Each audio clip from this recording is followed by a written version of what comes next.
that Charlotte? What could she want with Lapine Pauline? Pretty please with the cherry on top, Charlotte! Journalist extraordinaire! Please tell me you're joking! I read that a gang of criminals tricked the Gardamex by disguising themselves as blubber beasts. It's true, isn't it? It has to be! I've invested all my savings into graph adversarial technology and even taken out a sizable bank loan. I'm begging you like the beggiest beggar in all of begdom. Okay. I need you to calm down a little, Miss Lapine Pauline. I admire your passion for your research, and I don't mean to dash your hopes for those, big-ticket orders. But I'm afraid I'm not joking. The Blubber Beast incident was a short story mailed to us by an anonymous amateur author, written in the style of a true story. Oh, Paimon sees what happened here. Sounds like the report Lapine Pauline read in the Steambird wasn't in the news section after all. Funnily enough, I actually remember being in a meeting where the editing team was debating the potential risk of misleading the public with this story. They even went to Maison Gardiennage for advice. But to our surprise, they fully supported us printing it. They figured that the false intel would be a great way to dupe potential criminals into wearing ridiculous costumes when breaking the law. In truth, Gardamex are extremely sophisticated in their capabilities. They can identify criminals just as reliably as the best human guards, so a crude disguise isn't gonna get you far. If anything, it'll just make you stand out all the more. Since we ran that story, the Maison Gardiennage has made a slew of arrests, including, one phantom blubber beast, a titanic red-crowned finch, and a specter man. So I knew this story had helped out law enforcement, but this is the first time I'm learning of an innocent citizen being deceived by it, and investing so much mora for nothing.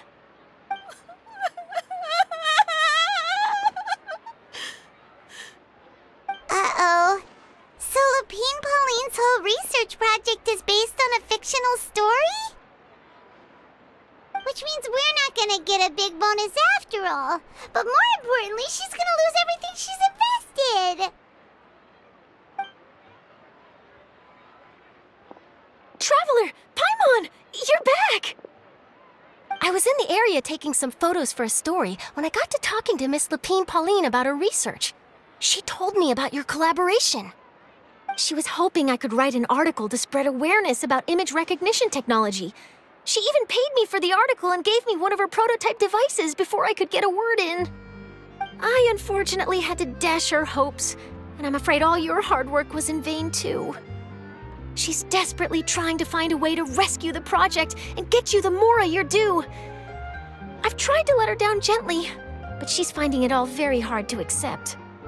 This is a new situation for us, too. It's such a pity. It seems like the author was only trying to make the story interesting, and the Maison Gardiennage only had Fontaine's best interest in mind. Wait, Miss Lapine Pauline, what are you doing? I'm gonna pick a fight with a Gardamex, head to the Opera at Biclez, and get a one-way ticket to the Fortress of Meropide. That way, I won't have to repay my debts. It's the only way I can afford to keep on living. Whoa, there's no need to go that far. I mean, come on, look at you. You wouldn't even dent the Gardamex armor. In all likelihood, they'd only hold you up at the Maison Gardiennage for a few days before letting you out, and then you'd still have to repay your debts. Actually, instead of going into the technicalities of that, how much did you actually invest? How bad can it really be? 270,000 mora. Okay, well, escaping to the Fortress of Meropide over a sum like that seems like a last resort. Surely there must be other options. Not anymore. I used to be an equipment supplier to the Fontaine Research Institute before that blew to pieces, and now I'm just a small-time engineer. I scraped together some savings over the past few years, but I put every last mora into this project, and now I'm left with nothing. It's not just my savings that are gone. It's my whole future as a graph adversarial technology specialist and my dreams of becoming a billionaire one day.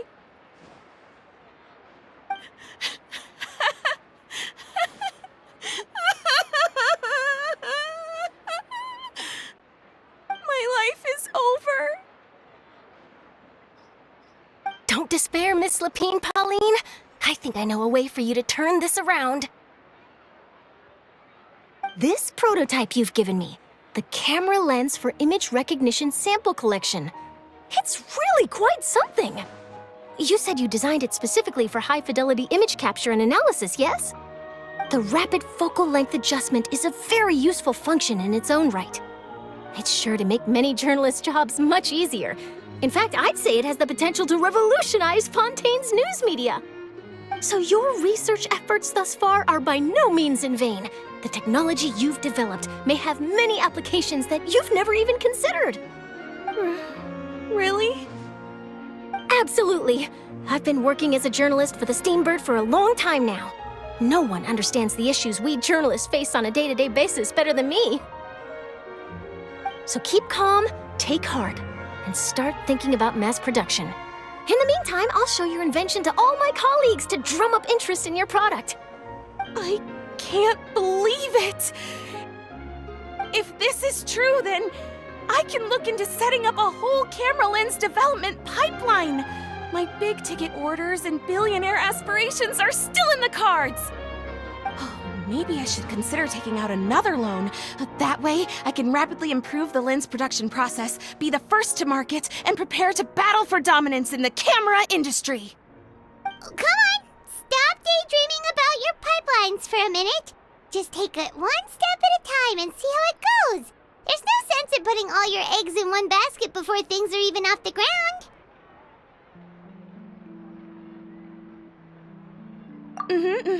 And I can probably speak to some people I know and license my image recognition device to a workshop to raise some funds. I can't believe I didn't think of this sooner.